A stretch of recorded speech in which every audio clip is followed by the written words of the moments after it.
La primera carta de Pablo a los Corintios, capítulo 1.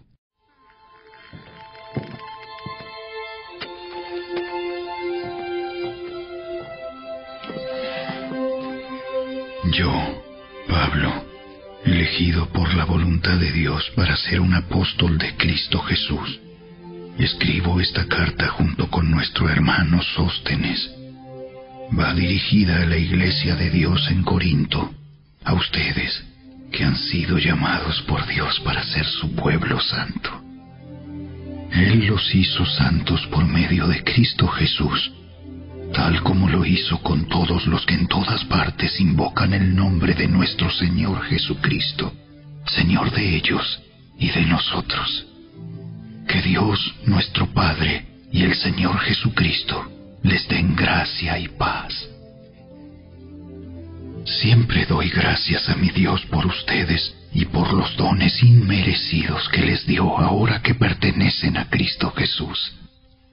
Por medio de Él, Dios ha enriquecido la iglesia de ustedes en todo sentido, con toda la elocuencia y todo el conocimiento que tienen. Eso confirma que es verdad lo que les dije acerca de Cristo. Ahora tienen todos los dones espirituales que necesitan, mientras esperan con anhelo el regreso de nuestro Señor Jesucristo. Él los mantendrá firmes hasta el final, para que estén libres de toda culpa el día que nuestro Señor Jesucristo vuelva. Dios lo hará, porque Él es fiel para hacer lo que dice, y los ha invitado a que tengan comunión con su Hijo, Jesucristo, nuestro Señor. Amados hermanos, les ruego por la autoridad de nuestro Señor Jesucristo que vivan en armonía los unos con los otros, que no haya divisiones en la iglesia. Por el contrario, sean todos de un mismo parecer, unidos en pensamiento y propósito. Pues algunos de la casa de Cloé me contaron de las peleas entre ustedes, mis amados hermanos. Algunos de ustedes dicen, yo soy seguidor de Pablo. Otros dicen, yo sigo a Apolos, o yo sigo a Pedro, o yo sigo únicamente a Cristo. ¿Acaso Cristo está dividido en facciones? ¿Fui yo, Pablo, crucificado por ustedes? ¿Fue alguno de ustedes bautizado en el nombre de Pablo? Por supuesto que no. Agradezco a Dios que no bauticé a ninguno de ustedes excepto a Crispo y a Gayo, porque ahora nadie puede decir que fue bautizado en mi nombre. Sí. También bauticé a los de la casa de Estéfanas, pero no recuerdo haber bautizado a nadie más. Pues Cristo no me envió a bautizar, sino a predicar la buena noticia, y no con palabras ingeniosas, por temor a que la cruz de Cristo perdiera su poder. El mensaje de la cruz es una ridiculez para los que van rumbo a la destrucción. Pero nosotros, que vamos en camino a la salvación, sabemos que es el poder mismo de Dios. Como dicen las Escrituras, destruiré la sabiduría de los sabios y desecharé la inteligencia de los inteligentes. Así que, ¿dónde deja eso a los filósofos, a los estudiosos y a los especialistas en debates de este mundo? Dios ha hecho que la sabiduría de este mundo parezca una ridiculez, ya que Dios, en su sabiduría, se aseguró de que el mundo nunca lo conociera por medio de la sabiduría humana. Usó nuestra predicación ridícula para salvar a los que creen. es ridícula para los judíos, que piden señales del cielo, y es ridícula para los griegos, que buscan la sabiduría humana. Entonces, cuando predicamos que Cristo fue crucificado, los judíos se ofenden y los gentiles dicen que son puras tonterías.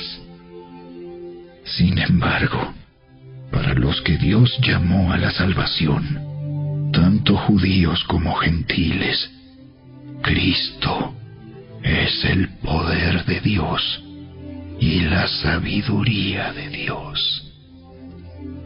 Ese plan ridículo de Dios es más sabio que el más sabio de los planes humanos, y la debilidad de Dios es más fuerte que la mayor fuerza humana. Recuerden, amados hermanos, que pocos de ustedes eran sabios a los ojos del mundo, o poderosos, o ricos, cuando Dios los llamó. En cambio, Dios eligió lo que el mundo considera ridículo para avergonzar a los que se creen sabios, y escogió cosas que no tienen poder para avergonzar a los poderosos.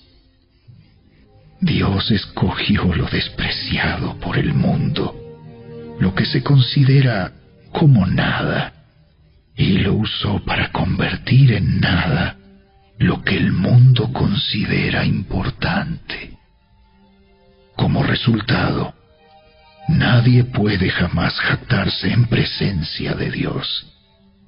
Dios los ha unido a ustedes con Cristo Jesús. Dios hizo que Él fuera la sabiduría misma para nuestro beneficio.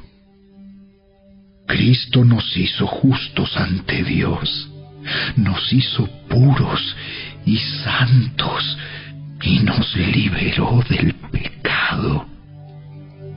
Por lo tanto, como dicen las Escrituras, si alguien quiere jactarse, que se jacte solamente del Señor.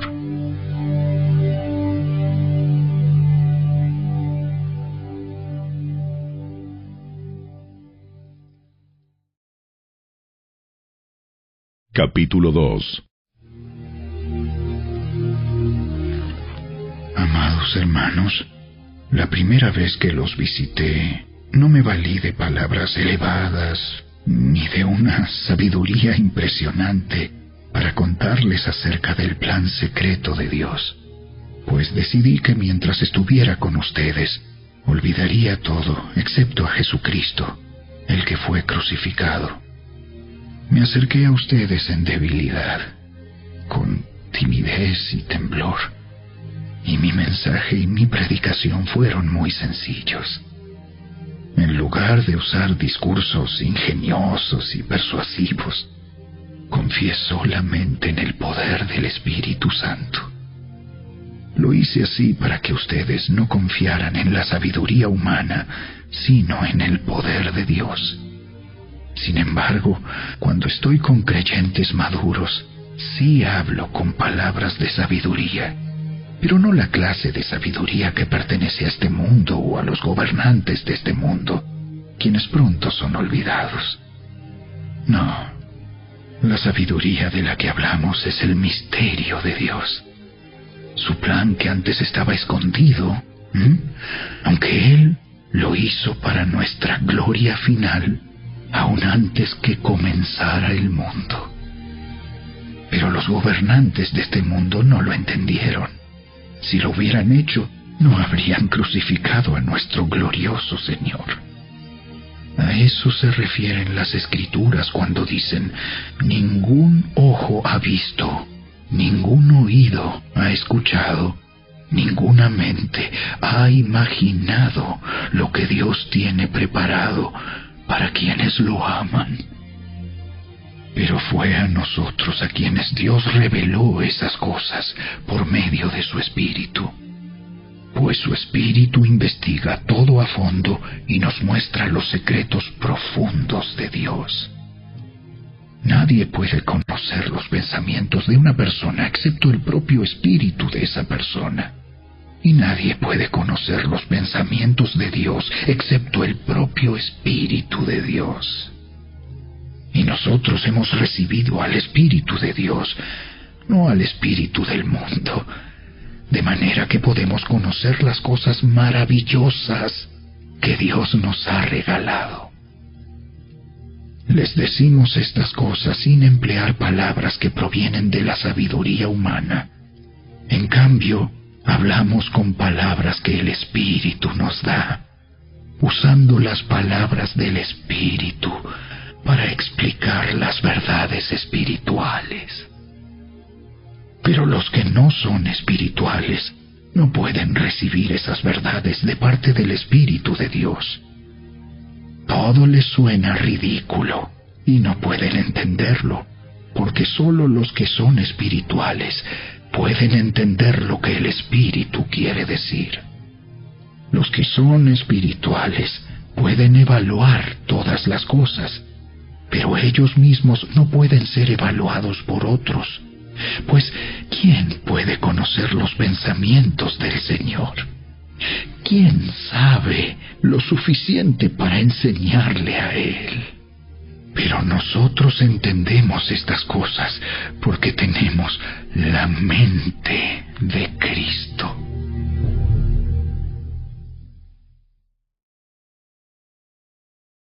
Capítulo 3. Amados hermanos, cuando estuve con ustedes, no pude hablarles como lo haría con personas espirituales. Tuve que hablarles como si pertenecieran a este mundo o como si fueran niños en Cristo. Tuve que alimentarlos con leche, no con alimento sólido, porque no estaban preparados para algo más sustancioso. Y aún no están preparados, porque todavía están bajo el control de su naturaleza pecaminosa. Tienen celos unos de otros y se pelean entre sí. ¿Acaso eso no demuestra que los controla su naturaleza pecaminosa? ¿No viven como la gente del mundo? Cuando uno de ustedes dice, yo soy seguidor de Pablo, y otro dice, yo sigo a Apolos, ¿no actúan igual que la gente del mundo? Después de todo, ¿quién es Apolos? ¿Quién es Pablo? Nosotros solo somos siervos de Dios, mediante los cuales ustedes creyeron la buena noticia. Cada uno de nosotros hizo el trabajo que el Señor nos encargó. Yo planté la semilla en sus corazones y Apolos la regó, pero fue Dios quien la hizo crecer. No importa quién planta o quién riega. Lo importante es que Dios hace crecer la semilla. El que planta y el que riega trabajan en conjunto con el mismo propósito, y cada uno será recompensado por su propio arduo trabajo. Pues ambos somos trabajadores de Dios, y ustedes son el campo de cultivo de Dios, son el edificio de Dios. Por la gracia que Dios me dio, yo eché los cimientos como un experto en construcción. Ahora otros edifican encima, pero cualquiera que edifique sobre este fundamento tiene que tener mucho cuidado. Pues nadie puede poner un fundamento distinto del que ya tenemos, que es Jesucristo. El que edifique sobre este fundamento podrá usar una variedad de materiales: oro, plata, joyas, madera, heno o paja. Pero el día del juicio, el fuego revelará la clase de obra que cada constructor ha hecho. El fuego mostrará si la obra de alguien tiene algún valor. Si la obra permanece, ese constructor recibirá una recompensa. Pero si la obra se consume, el constructor sufrirá una gran pérdida. El constructor se salvará, pero como quien apenas se escapa atravesando un muro de llamas. ¿No se dan cuenta de que todos ustedes juntos son el templo de Dios y que el Espíritu de Dios vive en ustedes? Dios destruirá a cualquiera que destruya este templo, pues el templo de Dios es santo y ustedes son este templo. Dejen de engañarse a sí mismos. Si piensan que son sabios de acuerdo con los criterios de este mundo, necesitan volverse necios para ser verdaderamente sabios. Pues la sabiduría de este mundo es necedad para Dios. Como dicen las Escrituras, Él atrapa a los sabios en la trampa de su propia astucia. Y también el Señor conoce los pensamientos de los sabios, sabe que no valen nada. Así que no se jacten de seguir a un líder humano en particular, pues a ustedes les pertenece todo, ya sea Pablo, o Apolos, o Pedro, o el mundo, o la vida y la muerte, o el presente y el futuro. Todo les pertenece a ustedes, y ustedes pertenecen a Cristo, y Cristo pertenece a Dios.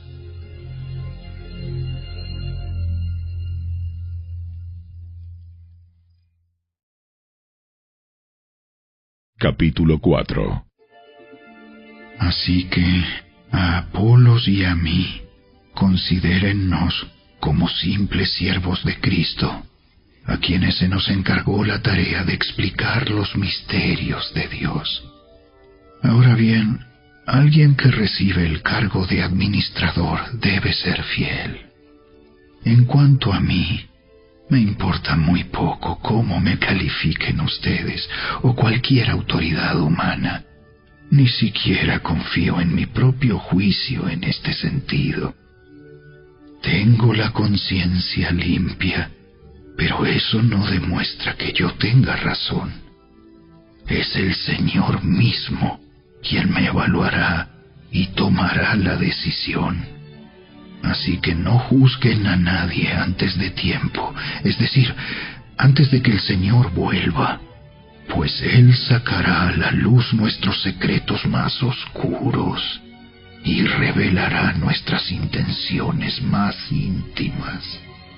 Entonces Dios le dará a cada uno el reconocimiento que le corresponda. Amados hermanos, puse el caso de Apolos y el mío propio como ilustración de lo que les vengo diciendo. Si prestan atención a lo que les cité de las Escrituras, no estarán orgullosos de uno de sus líderes a costa de otro. Pues, ¿qué derecho tienen a juzgar así? ¿Qué tienen que Dios no les haya dado? Y si todo lo que tienen proviene de Dios, ¿por qué se jactan como si no fuera un regalo? Ustedes piensan que ya tienen todo lo que necesitan. Creen que ya son ricos. Hasta han comenzado a reinar sin nosotros en el reino de Dios. Yo desearía que en verdad ya estuvieran reinando, porque entonces nosotros estaríamos reinando con ustedes. A veces pienso que a nosotros, los apóstoles, Dios nos puso en exhibición, como prisioneros de guerra al final del desfile del vencedor, condenados a muerte. Nos hemos convertido en un espectáculo para el mundo entero, tanto para la gente como para los ángeles. Nuestra entrega a Cristo nos hace parecer tontos. En cambio, ustedes afirman ser tan sabios en Cristo. Nosotros somos débiles, pero ustedes son tan poderosos. A ustedes los estiman. A nosotros nos ridiculizan. Incluso ahora mismo pasamos hambre y tenemos sed, y nos falta ropa para abrigarnos. A menudo somos golpeados y no tenemos casa. Nos cansamos trabajando con nuestras manos para ganarnos la vida. Bendecimos a los que nos maldicen. Somos pacientes con los que nos maltratan. Respondemos con gentileza cuando dicen cosas malas de nosotros. Aún así, se nos trata como la basura del mundo, como el desperdicio de todos, hasta este preciso momento. No les escribo estas cosas para avergonzarlos, sino para advertirles como mis amados hijos, pues aunque tuvieran 10,000 maestros que les enseñaran acerca de Cristo, tienen solo un Padre espiritual, pues me convertí en su Padre en Cristo Jesús cuando les prediqué la buena noticia. Así que les ruego que me imiten. Por esa razón, les envié a Timoteo, mi fiel y amado hijo en el Señor. Él les recordará la manera en que sigo a Cristo Jesús, así como lo enseño en todas las iglesias, en todas partes. Algunos de ustedes se han vuelto arrogantes al pensar que no volveré a visitarlos, pero iré, y pronto, si el Señor me lo permite. Y entonces comprobaré si esos arrogantes solo dan discursos pretenciosos o de verdad tienen el poder de Dios. Pues el reino de Dios no consiste en las muchas palabras, sino en vivir por el poder de Dios. ¿Qué prefieren? ¿Que llegue con una vara para castigarlos? ¿O que vaya con amor y un espíritu amable?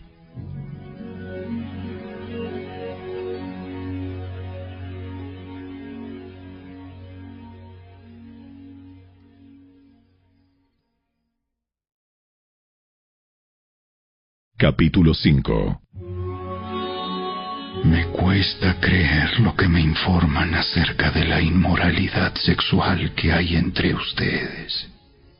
Algo que ni siquiera los paganos hacen. Me dicen que un hombre de su iglesia vive en pecado con su madrastra. Ustedes están muy orgullosos de sí mismos. En cambio, deberían estar llorando de dolor y vergüenza y echar a ese hombre de la congregación. Aunque no estoy con ustedes en persona, sí lo estoy en el espíritu. Y como si estuviera ahí, ya emití mi juicio sobre ese hombre. En el nombre del Señor Jesús, ustedes deben convocar a una reunión de la iglesia. Yo estaré presente en espíritu, igual que el poder de nuestro Señor Jesús. Entonces deben expulsar a ese hombre y entregárselo a Satanás, para que su naturaleza pecaminosa sea destruida y él mismo sea salvo el día que el Señor vuelva. Es terrible que se jacten sobre dicho asunto. ¿No se dan cuenta de que ese pecado es como un poco de levadura que impregna toda la masa? Desháganse de la vieja levadura, quitando a ese perverso de entre ustedes. Entonces serán como una nueva masa preparada sin levadura, que es lo que realmente son. Cristo, nuestro Cordero Pascual, ha sido sacrificado por nosotros. Por lo tanto, celebremos el festival, no con el viejo pan de perversidad y maldad, sino con el nuevo pan de sinceridad y verdad. Cuando les escribí anteriormente, les dije que no se relacionaran con personas que se entregan al pecado sexual. Pero no me refería a los incrédulos que se entregan al pecado sexual, o son avaros, o estafadores, o rinden culto a ídolos. Uno tendría que salir de este mundo para evitar gente como esa. Lo que quise decir es: no se relacionen con ninguno que afirma ser creyente y aún así se entrega al pecado sexual, o es avaro, o rinde culto a ídolos, o insulta, o es borracho, o estafador. Ni siquiera coman con esa gente. No es mi deber juzgar a los de afuera, pero sí es responsabilidad de ustedes juzgar a los que son de la iglesia y están en pecado. Dios juzgará a los de afuera, pero como dicen las Escrituras, quiten al malvado de entre ustedes.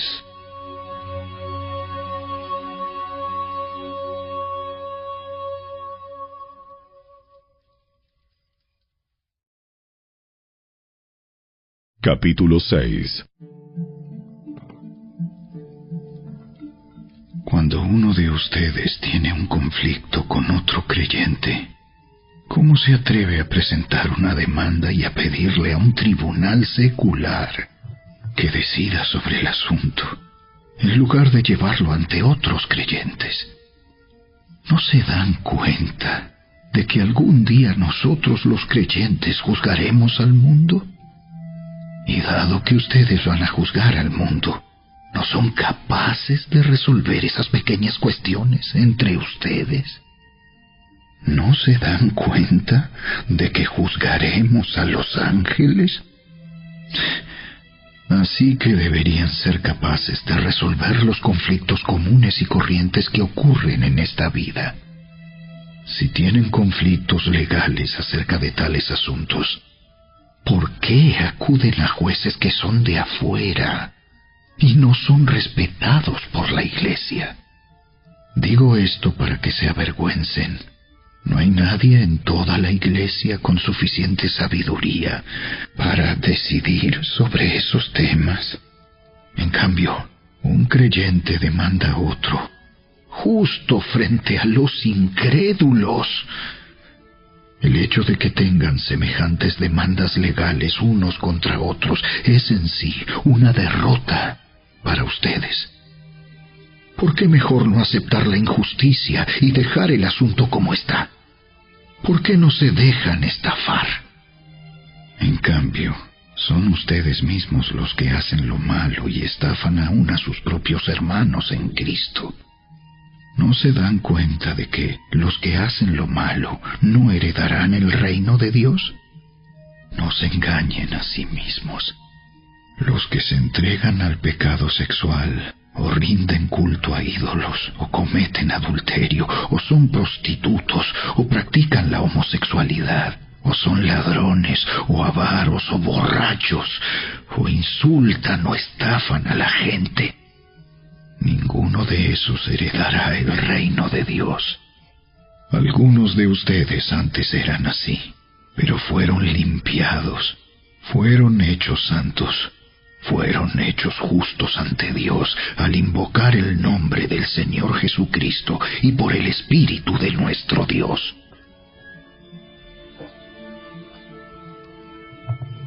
Ustedes dicen, se me permite hacer cualquier cosa, pero no todo les conviene. Y aunque se me permite hacer cualquier cosa, no debo volverme esclavo de nada.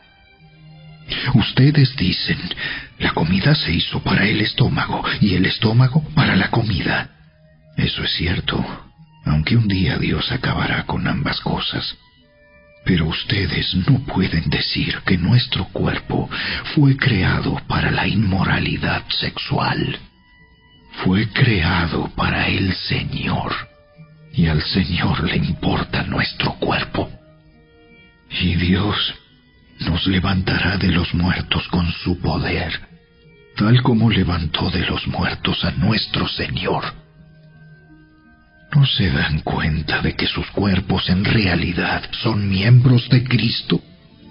¿Acaso un hombre debería tomar su cuerpo, que es parte de Cristo, y unirlo a una prostituta? ¡Jamás! ¿Y no se dan cuenta de que si un hombre se une a una prostituta, se hace un solo cuerpo con ella?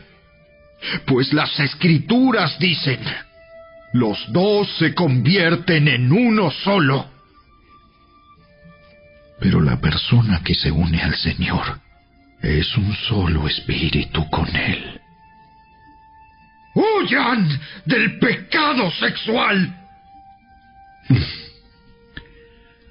Ningún otro pecado afecta tanto el cuerpo como este, porque la inmoralidad sexual es un pecado contra el propio cuerpo. ¿No se dan cuenta de que su cuerpo es el templo del Espíritu Santo, quien vive en ustedes y les fue dado por Dios? Ustedes no se pertenecen a sí mismos, porque Dios los compró a un alto precio. Por lo tanto, honren a Dios con su cuerpo.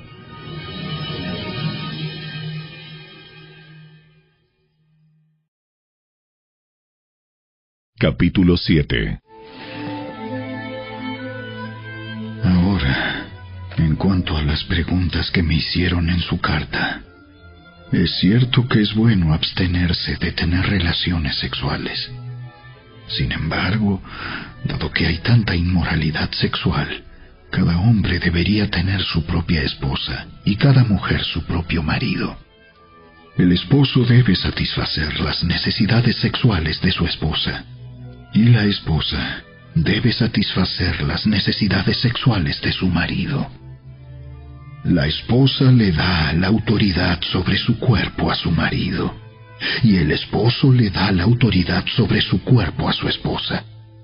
No se priven el uno al otro de tener relaciones sexuales, a menos que los dos estén de acuerdo en abstenerse de la intimidad sexual por un tiempo limitado, para entregarse más de lleno a la oración. Después deberán volverse a juntar, a fin de que Satanás no pueda tentarlos por la falta de control propio. Eso les digo a modo de concesión, no como un mandato. Sin embargo, quisiera que todos fueran solteros, igual que yo. Pero cada uno tiene su don específico de Dios, unos de una clase y otros de otra. Así que les digo a los solteros y a las viudas: es mejor quedarse sin casar, tal como yo. Pero si no pueden controlarse, entonces deberían casarse. Es mejor casarse que arder de pasión. No obstante, para los que ya están casados, tengo un mandato que no proviene de mí sino del Señor. La esposa no debe dejar a su marido, pero si lo deja, que no se case de nuevo, o bien que se reconcilie con él. Y el marido no debe dejar a su esposa. Ahora me dirigiré al resto de ustedes, aunque no tengo un mandato directo del Señor. Si un creyente está casado con una mujer que no es creyente y ella está dispuesta a seguir viviendo con él, no debe abandonarla. Y si una creyente tiene un esposo que no es creyente y él está dispuesto a seguir viviendo con ella, no debe abandonarlo, pues la esposa creyente da santidad a su matrimonio y el esposo creyente da santidad al suyo. De otro modo, sus hijos no serían santos, pero ahora son santos. En cambio, si el esposo o la esposa que no es creyente insiste en irse, dejen que se vaya. En esos casos el cónyuge creyente ya no está ligado al otro, porque Dios los ha llamado a ustedes a vivir en paz. ¿Acaso ustedes, esposas, no se dan cuenta de que sus maridos podrían ser salvos a causa de ustedes? ¿Y ustedes, esposos, no se dan cuenta de que sus esposas podrían ser salvas a causa de ustedes? Cada uno debería seguir viviendo en la situación que el Señor lo haya puesto y permanecer tal como estaba cuando Dios lo llamó por primera vez.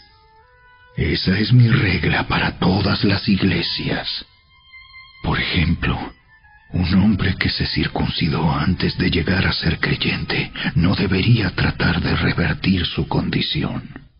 Y el hombre que no estaba circuncidado cuando llegó a ser creyente no debería circuncidarse ahora, pues no tiene importancia si un hombre ha sido o no circuncidado. Lo importante es cumplir los mandamientos de Dios. Cada uno debería permanecer tal como estaba cuando Dios lo llamó. ¿Eres un esclavo? No dejes que eso te preocupe. Sin embargo, si tienes la oportunidad de ser libre, aprovéchala. Y recuerda, si eras un esclavo cuando el Señor te llamó, ahora eres libre en el Señor. Y si eras libre cuando el Señor te llamó, ahora eres un esclavo de Cristo. Dios pagó un alto precio por ustedes, así que no se dejen esclavizar por el mundo. Amados hermanos, cada uno debería permanecer tal como estaba cuando Dios lo llamó por primera vez. Ahora, con respecto a la pregunta acerca de las jóvenes que todavía no se han casado, para ellas no tengo ningún mandato del Señor. Pero el Señor, en su misericordia, me ha dado sabiduría digna de confianza que les transmitiré a ustedes. Debido a la crisis actual, pienso que es mejor que cada uno se quede como está. Si tienes esposa, no procures terminar tu matrimonio. Si no tienes esposa, no busques casarte. Pero si te casas, no es pecado. Y si una joven se casa, tampoco es pecado. Sin embargo, los que se casen en este tiempo tendrán problemas, y estoy tratando de evitárselos. Déjenme decirles lo siguiente, amados hermanos. El tiempo que queda es muy breve, así que de ahora en adelante, los que estén casados no deberían concentrarse únicamente en su matrimonio.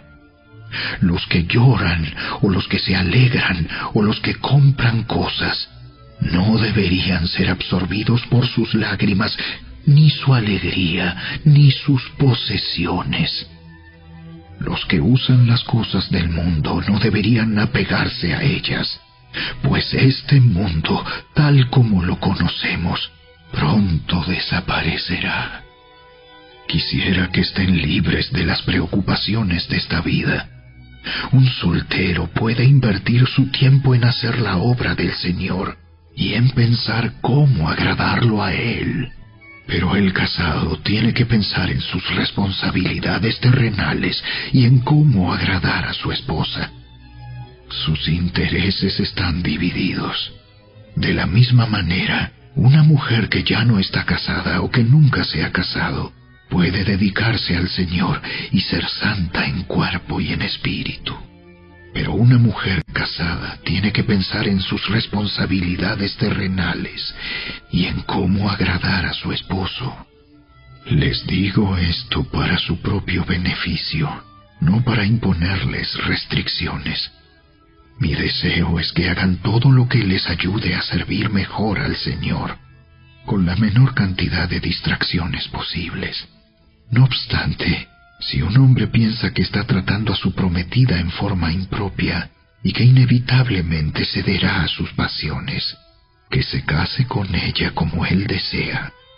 No es pecado, Pero si ha decidido con toda firmeza no casarse, y no hay urgencia y puede controlar sus pasiones, hace bien en no casarse. Así que el que se casa con su prometida hace bien, y el que no se casa hace aún mejor. Una esposa está ligada a su esposo mientras el esposo vive. Si su esposo muere, ella queda libre para casarse con quien quiera, pero solamente si ese hombre ama al Señor. Sin embargo, en mi opinión, sería mejor para ella no volver a casarse, y pienso que al decirles esto, les doy consejo del Espíritu de Dios.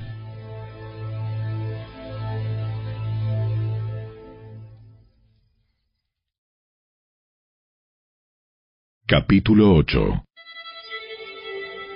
Ahora, con respecto a la pregunta acerca de la comida que ha sido ofrecida a ídolos, es cierto, sabemos que todos tenemos conocimiento sobre este tema. Sin embargo, mientras que el conocimiento nos hace sentir importantes, es el amor lo que fortalece a la Iglesia. El que afirma que lo sabe todo, en realidad, no es que sepa mucho. Pero la persona que ama a Dios es a quien Dios reconoce. Entonces, ¿qué acerca de comer carne ofrecida a ídolos? Pues sabemos que un ídolo no es en verdad un Dios, y que hay solo un Dios. Puede que existan esos llamados dioses, tanto en el cielo como en la tierra, y algunas personas de hecho rinden culto a muchos dioses y a muchos señores. Pero para nosotros hay un Dios, el Padre, por quien todas las cosas fueron creadas y para quien vivimos.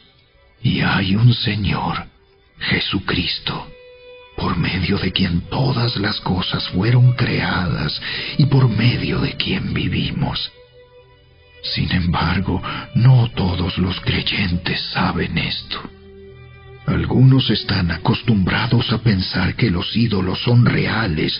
Entonces, cuando comen un alimento que fue ofrecido a ídolos, lo consideran adoración a dioses verdaderos y violan su débil conciencia. Es cierto que no podemos obtener la aprobación de Dios por lo que comemos. No perdemos nada si no lo comemos, y no ganamos nada si lo comemos. Pero ustedes deben tener cuidado de que su libertad no haga tropezar a los que tienen una conciencia más débil. Pues si otros te ven con tu conocimiento superior comiendo en el templo de un ídolo, ¿acaso no se sentirán alentados a violar su conciencia al comer un alimento que se ofreció a un ídolo? Así que a causa de tu conocimiento superior, se destruirá un creyente débil por quien Cristo murió. Cuando ustedes pecan contra otros creyentes al alentarlos a hacer algo que para ellos está mal, pecan contra Cristo. Por lo tanto, si lo que como hace que otro creyente peque, nunca más comeré carne mientras viva, porque no quiero hacer que otro creyente tropiece.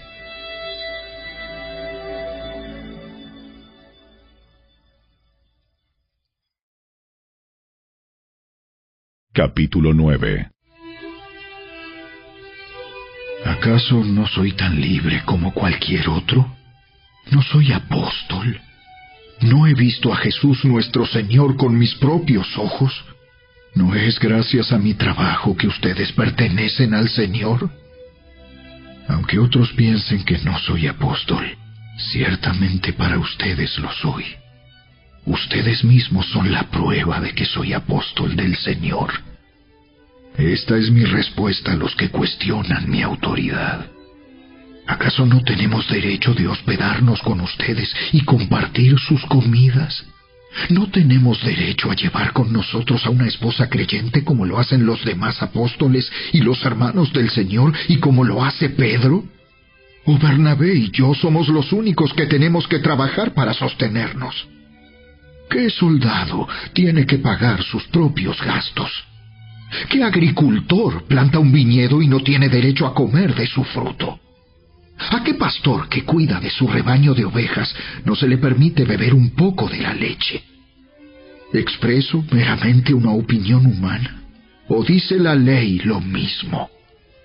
Porque la ley de Moisés dice: no le pongas bozal al buey para impedirle que coma mientras trilla el grano. ¿Acaso pensaba Dios únicamente en bueyes cuando dijo eso? ¿No nos hablaba a nosotros en realidad? Claro que sí. Se escribió para nosotros, a fin de que tanto el que ara como el que trilla el grano puedan esperar una porción de la cosecha. Ya que hemos plantado la semilla espiritual entre ustedes, ¿no tenemos derecho a cosechar el alimento y la bebida material? Si ustedes sostienen a otros que les predican, ¿no deberíamos tener nosotros aún mayor derecho a que nos sostengan? Pero nunca nos hemos valido de ese derecho. Preferiríamos soportar cualquier cosa antes que ser un obstáculo a la buena noticia acerca de Cristo. ¿No se dan cuenta de que los que trabajan en el templo obtienen sus alimentos de las ofrendas que se llevan al templo? Y los que sirven en el altar reciben una porción de lo que se ofrece como sacrificio. Del mismo modo, el Señor ordenó que los que predican la buena noticia sean sostenidos por los que reciben el beneficio del mensaje. Sin embargo, yo jamás me he valido de ninguno de esos derechos. Y no escribo esto para sugerir que es mi deseo comenzar a hacerlo ahora. De hecho, preferiría morir antes que perder mi derecho a jactarme de predicar sin cobrar. Sin embargo, predicar la buena noticia no es algo de lo que pueda jactarme. Estoy obligado por Dios a hacerlo. ¡Qué terrible sería para mí si no predicara la buena noticia! Si lo hiciera por mi propia iniciativa, merecería que me paguen. Pero no tengo opción, porque Dios me ha encomendado este deber sagrado. ¿Cuál es entonces mi paga? Es la oportunidad de predicar la buena noticia sin cobrarle a nadie.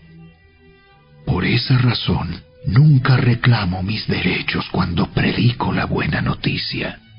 A pesar de que soy un hombre libre y sin amo, me he hecho esclavo de todos para llevar a muchos a Cristo.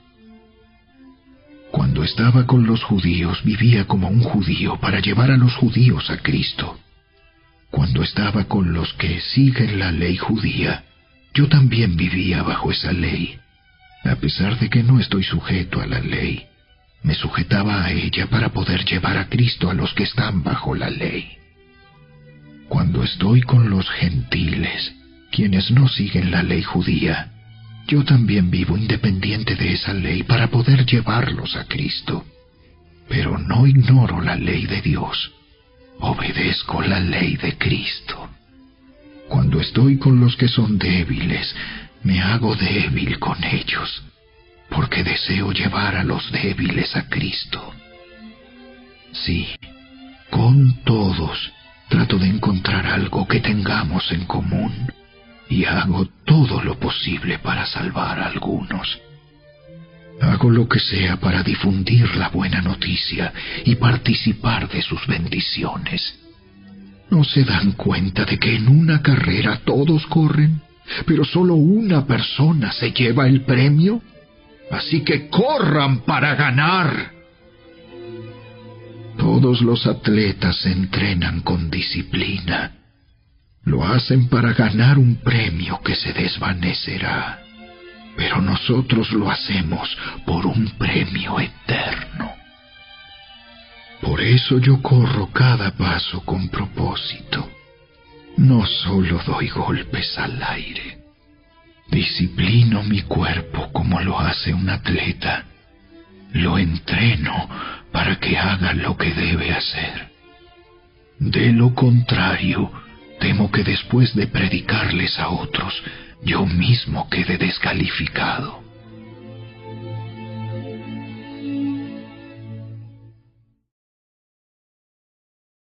Capítulo 10. Amados hermanos, no quiero que se olviden de lo que les sucedió a nuestros antepasados hace mucho tiempo en el desierto. Todos fueron guiados por una nube que iba delante de ellos, y todos caminaron a través del mar sobre tierra seca. Todos ellos fueron bautizados en la nube y en el mar como seguidores de Moisés. Todos comieron el mismo alimento espiritual, y todos bebieron la misma agua espiritual, pues bebieron de la roca espiritual que viajaba con ellos, y esa roca era Cristo. Sin embargo, Dios no se agradó con la mayoría de ellos, y sus cuerpos fueron dispersados por el desierto. Esas cosas sucedieron como una advertencia para nosotros, a fin de que no codiciemos lo malo como hicieron ellos, ni rindamos culto a ídolos como hicieron algunos de ellos. Como dicen las Escrituras, el pueblo celebró con abundante comida y bebida, y se entregó a diversiones paganas.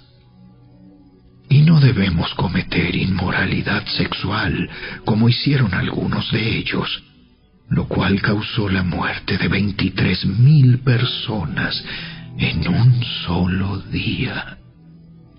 Tampoco deberíamos poner a prueba a Cristo, como hicieron algunos de ellos, y luego murieron mordidos por serpientes. Y no murmuren como lo hicieron algunos de ellos, y luego el ángel de la muerte los destruyó. Esas cosas les sucedieron a ellos como ejemplo para nosotros. Se pusieron por escrito para que nos sirvieran de advertencia a los que vivimos en el fin de los tiempos. Si ustedes piensan que están firmes, tengan cuidado de no caer. Las tentaciones que enfrentan en su vida no son distintas de las que otros atraviesan. Y Dios es fiel. No permitirá que la tentación sea mayor de lo que puedan soportar. Cuando sean tentados, Él les mostrará una salida para que puedan resistir. Por lo tanto, mis queridos amigos, huyan de la adoración a los ídolos. Ustedes son personas razonables. Juzguen por sí mismos si lo que digo es cierto. Cuando bendecimos la copa en la mesa del Señor, ¿no participamos en la sangre de Cristo? Y cuando partimos el pan, ¿no participamos en el cuerpo de Cristo? Aunque somos muchos, todos comemos de un mismo pan, con lo cual demostramos que somos un solo cuerpo. Piensen en el pueblo de Israel. ¿No estaban unidos al comer de los sacrificios del altar? ¿Qué es lo que trato de decir? ¿Que la comida ofrecida a ídolos tiene alguna importancia o que los ídolos son dioses verdaderos? No, de ninguna manera. Lo que digo es que esos sacrificios se ofrecen a los demonios, no a Dios. Y no quiero que ustedes tengan parte con los demonios. Ustedes no pueden beber de la copa del Señor y también de la copa de los demonios. No pueden comer de la mesa del Señor y también de la mesa de los demonios. ¿Qué? ¿Acaso nos atreveremos a despertar los celos del Señor? ¿Piensan que somos más fuertes que Él? Ustedes dicen, se me permite hacer cualquier cosa, pero no todo les conviene. Dicen, se me permite hacer cualquier cosa, pero no todo trae beneficio. No se preocupen por su propio bien, sino por el bien de los demás. Así que pueden comer cualquier carne que se venda en el mercado, sin preguntar nada por motivos de conciencia, pues la tierra es del Señor y todo lo que hay en ella. Si alguien que no es creyente los invita a cenar a su casa, acepten la invitación si desean. Coman todo lo que les ofrezcan, sin preguntar nada por motivos de conciencia. Pero supongamos que alguien les dice, esta carne se ofreció a un ídolo. No la coman, por respeto a la conciencia del que lo dijo. Tal vez no sea una cuestión de conciencia para ustedes, pero lo es para la otra persona.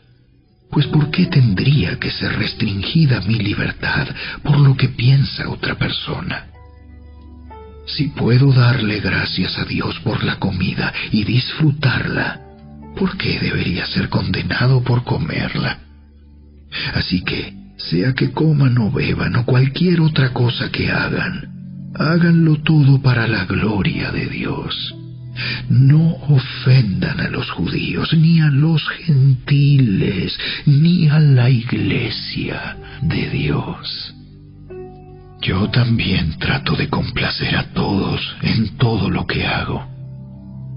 No hago solo lo que es mejor para mí. Hago lo que es mejor para otros, a fin de que muchos sean salvos.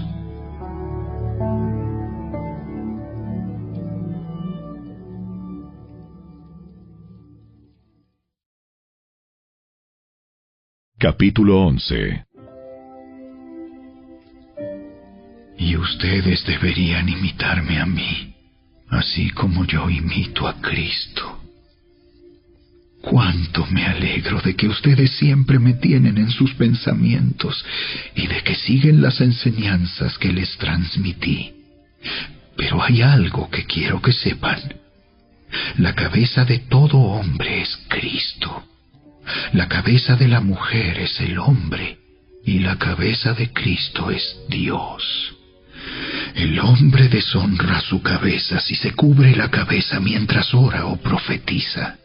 En cambio, la mujer deshonra su cabeza si ora o profetiza sin cubrirse la cabeza, porque es como si se la rapara. Efectivamente, si ella se niega a ponerse algo para cubrirse la cabeza, debería cortarse todo el cabello, ya que es vergonzoso que la mujer se corte el cabello o se rape la cabeza. Debería cubrírsela con algo. El hombre no debería ponerse nada sobre la cabeza cuando adora a Dios, porque el hombre fue hecho a la imagen de Dios y refleja la gloria de Dios, y la mujer refleja la gloria del hombre. Pues el primer hombre no provino de ninguna mujer, sino que la primera mujer provino de un hombre. Y el hombre no fue hecho para la mujer, sino que la mujer fue hecha para el hombre. Por esta razón, y debido a que los ángeles observan, la mujer debería cubrirse la cabeza para mostrar que está bajo autoridad. Sin embargo, entre el pueblo del Señor, las mujeres no son independientes de los hombres, y los hombres no son independientes de las mujeres. Pues aunque la primera mujer provino de un hombre, todos los demás hombres nacieron de una mujer, y todo proviene de Dios. Juzguen por sí mismos. ¿Es correcto que una mujer ore a Dios en público sin cubrirse la cabeza? ¿No es obvio que es vergonzoso que un hombre tenga el cabello largo? ¿Acaso el cabello largo no es el orgullo y la alegría de la mujer? Pues se le dio para que se cubra. Pero si alguien quiere discutir este tema, simplemente digo que no tenemos otra costumbre más que esa, y tampoco la tienen las demás iglesias de Dios. En las siguientes instrucciones no puedo elogiarlos, pues parece que hacen más daño que bien cuando se juntan.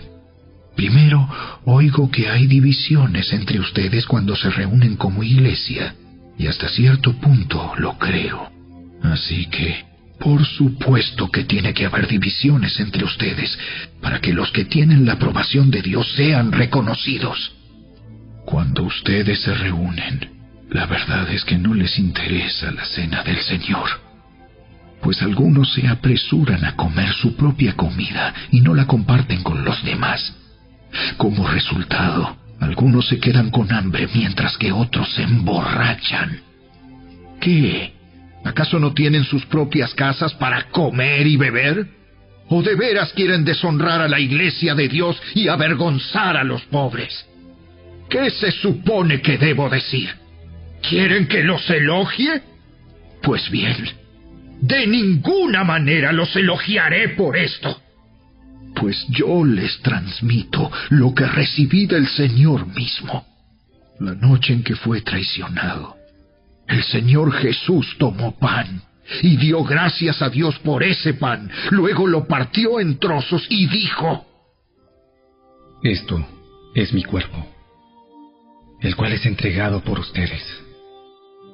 Hagan esto en memoria de mí. De la misma manera, tomó en sus manos la copa de vino después de la cena y dijo: Esta copa es el nuevo pacto entre Dios y su pueblo, un acuerdo confirmado con mi sangre. Hagan esto en memoria de mí todas las veces que la beban. Pues cada vez que coman este pan y beban de esta copa, anuncian la muerte del Señor hasta que Él vuelva. Por lo tanto, cualquiera que coma este pan o beba de esta copa del Señor en forma indigna es culpable de pecar contra el cuerpo y la sangre del Señor.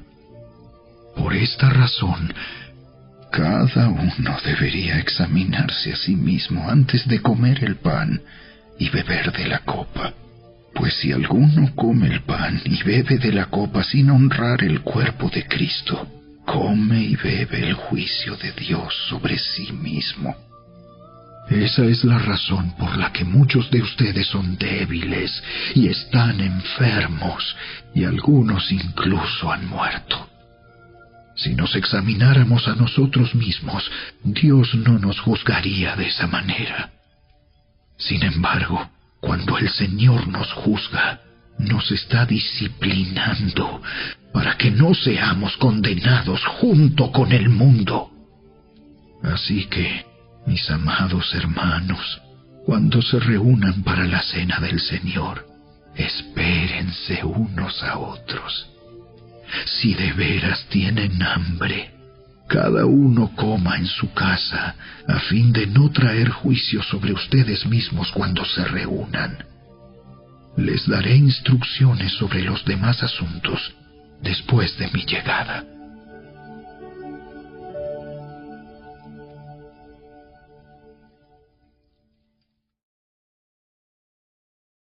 Capítulo 12.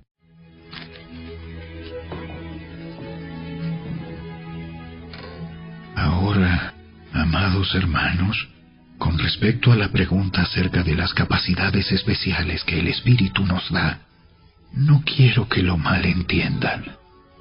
Ustedes saben que cuando todavía eran paganos, fueron llevados por mal camino y arrastrados a rendir culto a ídolos mudos. Por lo tanto, quiero que sepan que nadie que habla por el Espíritu de Dios maldice a Jesús. Y nadie puede decir que Jesús es el Señor, excepto por el Espíritu Santo. Hay distintas clases de dones espirituales, pero el mismo Espíritu es la fuente de todos ellos. Hay distintas formas de servir, pero todos servimos al mismo Señor. Dios trabaja de maneras diferentes, pero es el mismo Dios quien hace la obra en todos nosotros. A cada uno de nosotros se nos da un don espiritual para que nos ayudemos mutuamente. A uno el Espíritu le da la capacidad de dar consejos sabios.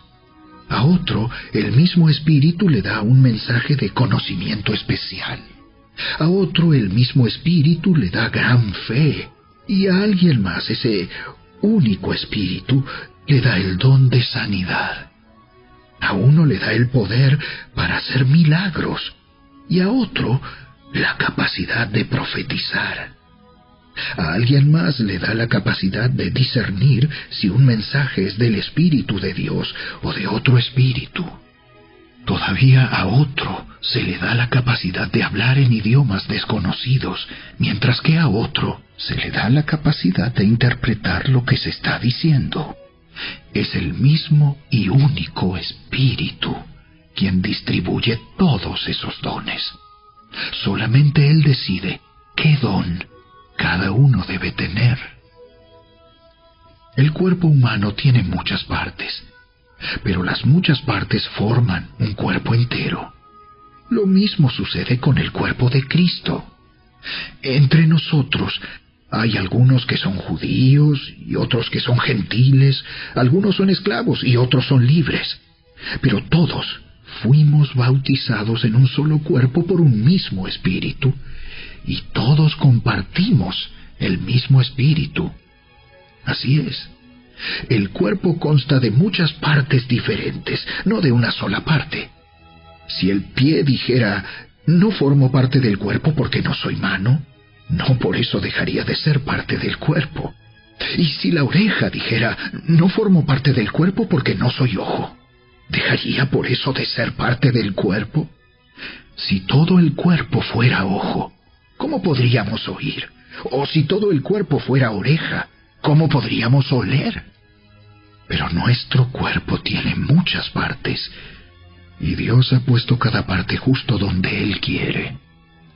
¡Qué extraño sería el cuerpo si tuviera solo una parte! Efectivamente, hay muchas partes, pero un solo cuerpo. El ojo nunca puede decirle a la mano, no te necesito. La cabeza tampoco puede decirle al pie, no te necesito. De hecho, algunas partes del cuerpo que parecerían las más débiles y menos importantes, en realidad son las más necesarias. Y las partes que consideramos menos honorables son las que vestimos con más esmero. Así que protegemos con mucho cuidado esas partes que no deberían verse, mientras que las partes más honorables no precisan esa atención especial. Por eso Dios ha formado el cuerpo de tal manera que se les dé más honor y cuidado a esas partes que tienen menos dignidad. Esto hace que haya armonía entre los miembros, a fin de que los miembros se preocupen los unos por los otros. Si una parte sufre, las demás partes sufren con ella. Y si a una parte se le da honra, todas las partes se alegran. Todos ustedes en conjunto son el cuerpo de Cristo, y cada uno de ustedes es parte de ese cuerpo. A continuación, hay algunas de las partes que Dios ha designado para la Iglesia. En primer lugar, los apóstoles. En segundo lugar, los profetas. En tercer lugar, los maestros. Luego, los que hacen milagros, los que tienen el don de sanidad, los que pueden ayudar a otros, los que tienen el don de liderazgo, los que hablan en idiomas desconocidos. ¿Acaso somos todos apóstoles? ¿Somos todos profetas? ¿Somos todos maestros? ¿Tenemos todos el poder de hacer milagros? ¿Tenemos todos el don de sanidad? ¿Tenemos todos la capacidad de hablar en idiomas desconocidos? ¿Tenemos todos la capacidad de interpretar idiomas desconocidos? Por supuesto que no. Por lo tanto, ustedes deberían desear encarecidamente los dones que son de más ayuda. Pero ahora déjenme mostrarles una manera de vida que supera a todas las demás.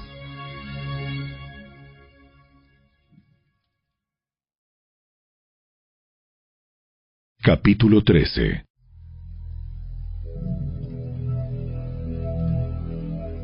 Si pudiera hablar todos los idiomas del mundo y de los ángeles, pero no amar a los demás, yo solo sería un metal ruidoso o un címbalo que resuena. Si tuviera el don de profecía y entendiera todos los planes secretos de Dios y contara con todo el conocimiento, y si tuviera una fe que me hiciera capaz de mover montañas, pero no amara a otros, yo no sería nada. Si diera todo lo que tengo a los pobres y hasta sacrificara mi cuerpo, podría jactarme de eso. Pero si no amara a los demás, no habría logrado nada. El amor es paciente y bondadoso. El amor no es celoso, ni fanfarrón, ni orgulloso, ni ofensivo. No exige que las cosas se hagan a su manera. No se irrita ni lleva un registro de las ofensas recibidas. No se alegra de la injusticia, sino que se alegra cuando la verdad triunfa. El amor nunca se da por vencido.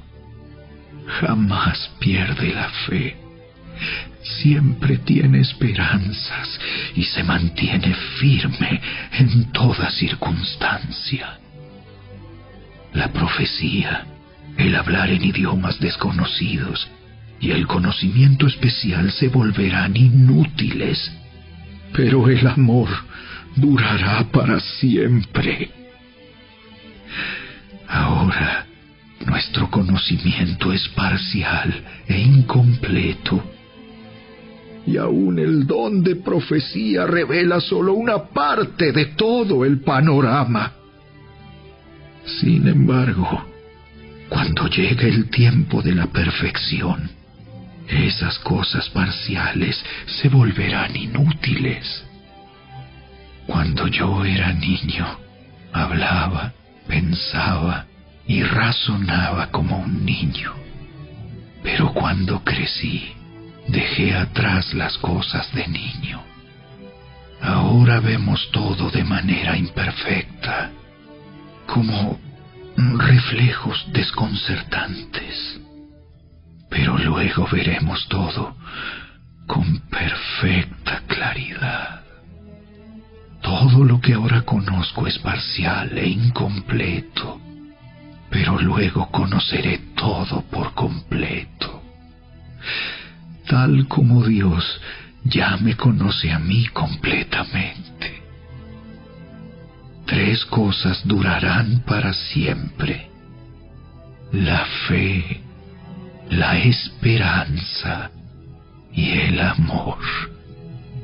Y la mayor de las 3 es el amor.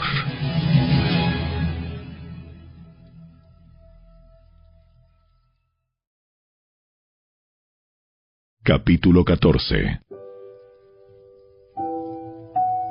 Que el amor sea su meta más alta. Pero también deberían desear las capacidades especiales que da el Espíritu. Sobre todo, la capacidad de profetizar. Pues si alguien tiene la capacidad de hablar en lenguas, le hablará solamente a Dios, dado que la gente no podrá entenderle. Hablará por el poder del Espíritu, pero todo será un misterio. En cambio, el que profetiza fortalece a otros, los anima y los consuela. La persona que habla en lenguas se fortalece a sí misma, pero el que dice una palabra de profecía fortalece a toda la iglesia. Yo desearía que todos pudieran hablar en lenguas, pero más aún me gustaría que todos pudieran profetizar, pues la profecía es superior que hablar en lenguas, a menos que alguien interprete lo que se dice, para que toda la iglesia se fortalezca. Amados hermanos, si yo fuera a visitarlos y les hablara en un idioma desconocido, ¿de qué les serviría a ustedes? En cambio, si les llevo una revelación, o un conocimiento especial, o una profecía, o una enseñanza, eso sí les sería de ayuda. Aún los instrumentos inanimados como la flauta y el arpa tienen que emitir sonidos nítidos, o nadie reconocerá la melodía. Si el toque de trompeta no es entendible, ¿cómo sabrán los soldados que se les llama a la batalla? Lo mismo ocurre con ustedes. Si hablan a la gente con palabras que no entienden, ¿cómo podrían saber lo que ustedes dicen? Sería igual que hablarle al viento. Hay muchos idiomas diferentes en el mundo y cada uno tiene significado. Pero si no entiendo un idioma, soy un extranjero para el que lo habla, y el que lo habla es un extranjero para mí. Lo mismo ocurre con ustedes. Ya que están tan deseosos de tener las capacidades especiales que da el Espíritu, procuren las que fortalecerán a toda la Iglesia. Por lo tanto, el que habla en lenguas también debería pedir en oración la capacidad de interpretar lo que se ha dicho. Pues si oro en lenguas, mi espíritu ora, pero yo no entiendo lo que digo. ¿Qué debo hacer entonces? Oraré en el espíritu y también oraré con palabras que entiendo. Cantaré en el espíritu y también cantaré con palabras que entiendo. Pues si alabas a Dios solamente en el espíritu, ¿cómo podrán los que no te entienden alabar a Dios contigo? ¿Cómo podrán unirse a tus agradecimientos cuando no entienden lo que dices? Tú darás gracias muy bien, pero eso no fortalecerá a la gente que te oye. Yo le agradezco a Dios que hablo en lenguas más que cualquiera de ustedes. Pero en una reunión de la iglesia, para ayudar a otros preferiría hablar 5 palabras comprensibles que 10,000 palabras en un idioma desconocido. Amados hermanos, no sean infantiles en su comprensión de estas cosas. Sean inocentes como bebés en cuanto a la maldad, pero maduros en la comprensión de asuntos como estos. En las Escrituras está escrito: hablaré a mi propio pueblo en idiomas extraños y mediante labios de extranjeros, pero aún así no me escucharán. Así que, como ven, el hablar en lenguas es una señal no para los creyentes, sino para los incrédulos. La profecía, sin embargo, es para el beneficio de los creyentes, no de los incrédulos. Aún así, si los incrédulos o la gente que no entiende esas cosas entran en la reunión de la iglesia y oyen a todos hablando en un idioma desconocido, pensarán que ustedes están locos. Pero si todos ustedes están profetizando y los incrédulos o la gente que no entiende esas cosas entran en la reunión, serán convencidos de pecado y juzgados por lo que ustedes dicen. Al escuchar sus pensamientos secretos quedarán al descubierto y caerán de rodillas y adorarán a Dios declarando: en verdad, Dios está aquí entre ustedes. Ahora bien, mis hermanos, hagamos un resumen.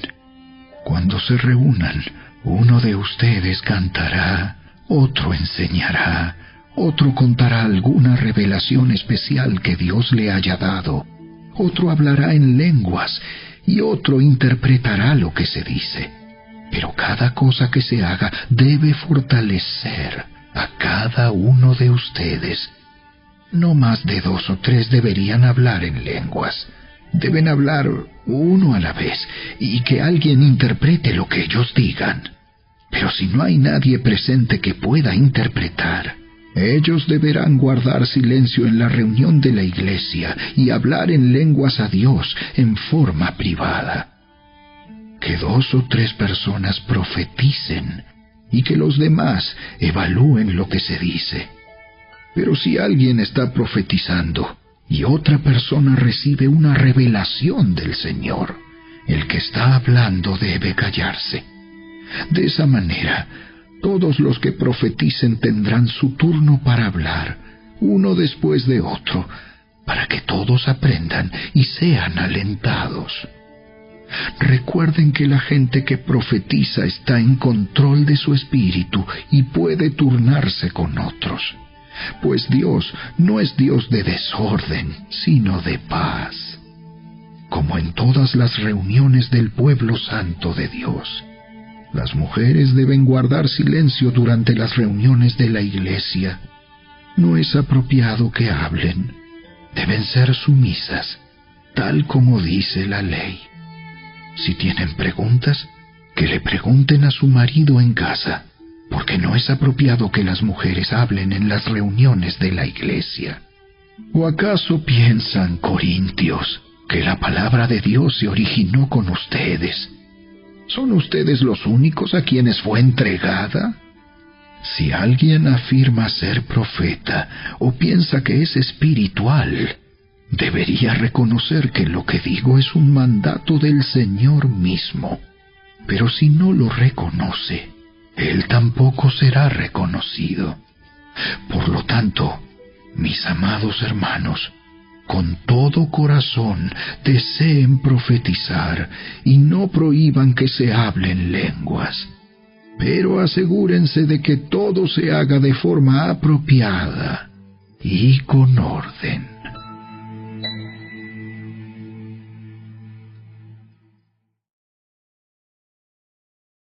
Capítulo 15.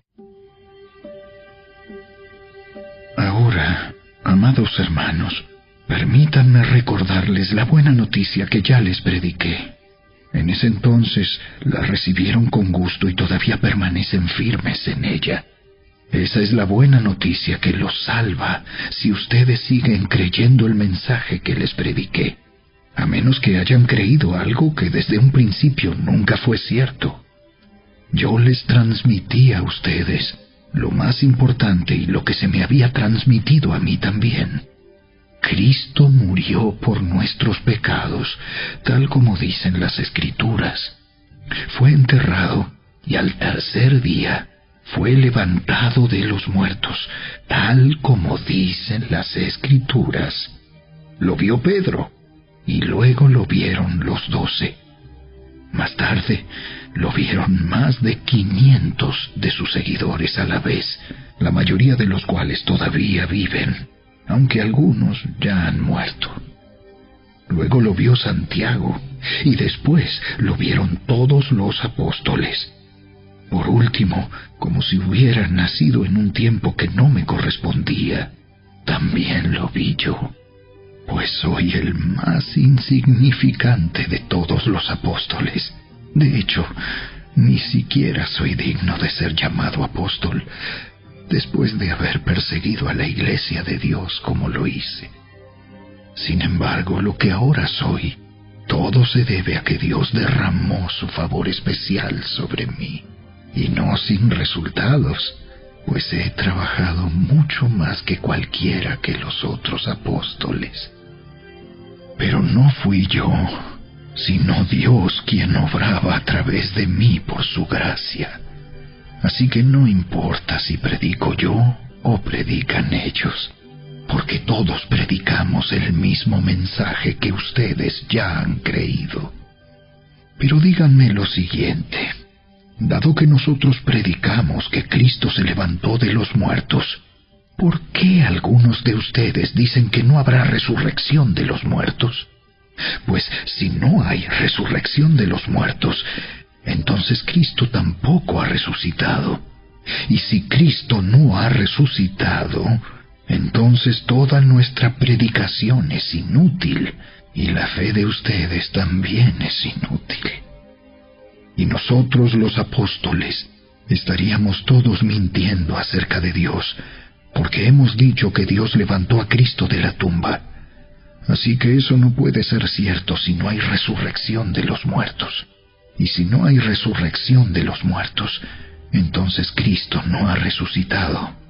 Y si Cristo no ha resucitado, entonces la fe de ustedes es inútil y todavía son culpables de sus pecados.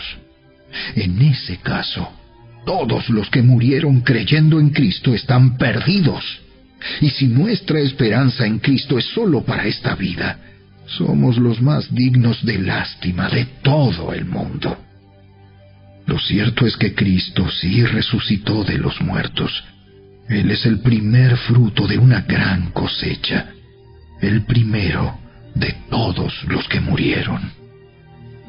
Así que ya ven, tal como la muerte entró en el mundo por medio de un hombre, ahora la resurrección de los muertos ha comenzado por medio de otro hombre.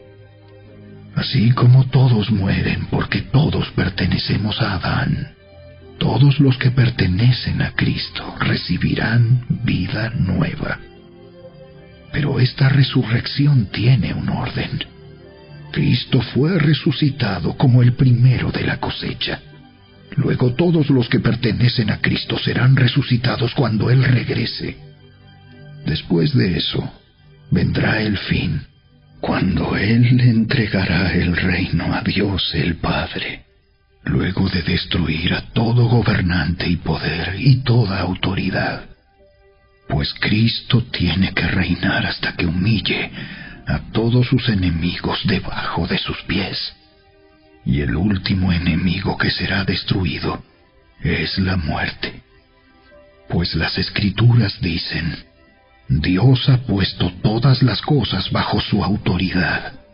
Claro que cuando dice todas las cosas están bajo su autoridad, no incluye a Dios mismo, quien le dio a Cristo su autoridad. Entonces, cuando todas las cosas estén bajo su autoridad, el Hijo se pondrá a sí mismo bajo la autoridad de Dios, para que Dios, quien le dio a su Hijo la autoridad sobre todas las cosas, sea completamente supremo sobre todas las cosas en todas partes. Si los muertos no serán resucitados, ¿para qué se bautiza la gente por los que están muertos? ¿Para qué hacerlo, a menos que los muertos algún día resuciten? ¿Y para qué nosotros, a todas horas, pondríamos en peligro nuestra vida? Pues juro, amados hermanos, que todos los días enfrento la muerte. Esto es tan cierto como el orgullo que siento por lo que Cristo Jesús, nuestro Señor, ha hecho en ustedes. ¿Y qué valor hubo en luchar contra las fieras salvajes, esa gente de Éfeso, si no habrá resurrección de los muertos? Y si no hay resurrección, comamos y bebamos, que mañana moriremos. No se dejen engañar por los que dicen semejantes cosas, porque las malas compañías corrompen el buen carácter. Piensen bien sobre lo que es correcto y dejen de pecar, pues para su vergüenza les digo que algunos de ustedes no conocen a Dios en absoluto. Pero alguien podría preguntar: ¿cómo resucitarán los muertos? ¿Qué clase de cuerpos tendrán? ¡Qué pregunta tan tonta! Cuando pones una semilla en la tierra, esta no crece y llega a ser una planta a menos que muera primero. Y lo que pones en el suelo no es la planta que crecerá, sino tan solo una simple semilla de trigo o de lo que estés sembrando. Luego Dios le da el cuerpo nuevo que Él quiere que tenga. De cada clase de semilla crece una planta diferente. De modo parecido, hay diferentes clases de carne. Una para los humanos, otra para los animales, otra para las aves y otra para los peces. También hay cuerpos en los cielos y cuerpos sobre la tierra. La gloria de los cuerpos celestiales es diferente de la gloria de los cuerpos terrenales. El sol tiene una clase de gloria, mientras que la luna tiene otra, y las estrellas tienen otra. y hasta las estrellas se diferencian unas de otras por la gloria de cada una. Lo mismo sucede con la resurrección de los muertos. Cuando morimos, nuestros cuerpos terrenales son plantados en la tierra, pero serán resucitados para que vivan por siempre. Nuestros cuerpos son enterrados en deshonra, pero serán resucitados en gloria. Son enterrados en debilidad, pero serán resucitados en fuerza. Son enterrados como cuerpos humanos naturales, pero serán resucitados como cuerpos espirituales, pues así como hay cuerpos naturales, también hay cuerpos espirituales. Las Escrituras nos dicen: el primer hombre, Adán, se convirtió en un ser viviente, pero el último Adán, es decir, Cristo, es un espíritu que da vida. Lo que primero viene es el cuerpo natural y más tarde viene el cuerpo espiritual. Adán, el primer hombre, fue formado del polvo de la tierra, mientras que Cristo, el segundo hombre, vino del cielo. Los que son terrenales son como el hombre terrenal, y los que son celestiales son como el hombre celestial. Al igual que ahora somos como el hombre terrenal, algún día seremos como el hombre celestial. Lo que les digo, amados hermanos, es que nuestros cuerpos físicos no pueden heredar el reino de Dios. Estos cuerpos que mueren no pueden heredar lo que durará para siempre. Pero permítanme revelarles un secreto maravilloso. No todos moriremos, pero todos seremos transformados. Sucederá en un instante, en un abrir y cerrar de ojos, cuando se toque la trompeta final. Pues cuando suene la trompeta, los que hayan muerto resucitarán para vivir por siempre. Y nosotros, los que estemos vivos, también seremos transformados, pues nuestros cuerpos mortales tienen que ser transformados en cuerpos que nunca morirán. Nuestros cuerpos mortales deben ser transformados en cuerpos inmortales. Entonces, cuando nuestros cuerpos mortales hayan sido transformados en cuerpos que nunca morirán, se cumplirá la siguiente escritura: la muerte es devorada en victoria. ¡Oh, muerte! ¿Dónde está tu victoria? ¡Oh, muerte! ¿Dónde está tu aguijón? Pues el pecado es el aguijón que termina en muerte, y la ley le da al pecado su poder.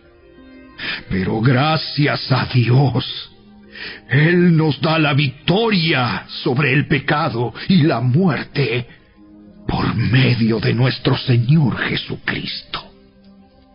Por lo tanto, mis amados hermanos, permanezcan fuertes y constantes.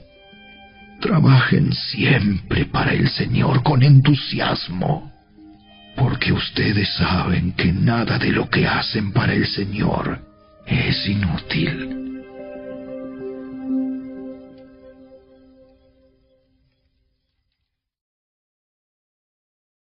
Capítulo 16.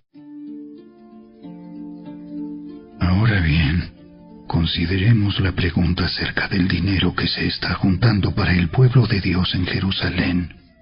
Deberían seguir el mismo procedimiento que les di a las iglesias de Galacia. El primer día de cada semana, cada uno debería separar una parte del dinero que ha ganado. No esperen hasta que yo llegue para luego tratar de reunirlo todo de golpe. Cuando yo vaya, escribiré cartas de recomendación para los mensajeros que ustedes escojan como encargados de entregar su ofrenda en Jerusalén. Y si parece oportuno que yo también vaya, ellos pueden viajar conmigo. Los visitaré después de haber ido a Macedonia, pues estoy pensando pasar por Macedonia. Tal vez me quede un tiempo con ustedes, quizá todo el invierno, y después podrán enviarme a mi próximo destino. Esta vez no quiero hacerles una visita corta nada más y luego seguir mi viaje. Deseo ir y quedarme un tiempo si el Señor me lo permite. Mientras tanto seguiré aquí en Éfeso hasta el festival de Pentecostés. Se ha abierto una puerta de par en par para hacer un gran trabajo en este lugar, aunque muchos se me oponen. Cuando llegue Timoteo, no lo intimiden. Él hace la obra del Señor igual que yo. No permitan que nadie lo trate con desprecio. Despídanlo con su bendición cuando regrese para estar conmigo. Espero que venga junto con los demás creyentes. Ahora, en cuanto a nuestro hermano Apolos, yo le rogué que fuera a visitarlos en compañía de los otros creyentes, pero él no estaba dispuesto a ir por el momento. Los verá después cuando tenga la oportunidad. Estén alerta, permanezcan firmes en la fe, sean valientes, sean fuertes y hagan todo con amor. Ustedes ya saben que Estéfanas y los de su casa fueron los primeros frutos de la cosecha de creyentes en Grecia, y ellos tienen su vida puesta al servicio del pueblo de Dios. Les ruego, amados hermanos, que se sometan a ellos y a otros como ellos, que sirven con tanta devoción. Estoy muy contento de que Estéfanas, Fortunato y Acaico hayan llegado. Ellos me han dado la ayuda que ustedes no pudieron darme al no estar aquí. Ellos también han sido de mucho aliento para mí, como lo fueron para ustedes. Muéstrenles agradecimiento a todos los que sirven así de bien. Las iglesias de aquí, en la provincia de Asia, les mandan saludos en el Señor, igual que Aquila y Priscila y todos los demás que se congregan en la casa de ellos para las reuniones de la iglesia. Todos los hermanos de aquí les envían saludos. Salúdense unos a otros con un beso santo. Este es mi saludo de puño y letra. Pablo. Si alguien no ama al Señor, tal persona es maldita. Señor nuestro, ven. Que la gracia del Señor Jesús sea con ustedes. Mi amor a todos ustedes en Cristo Jesús.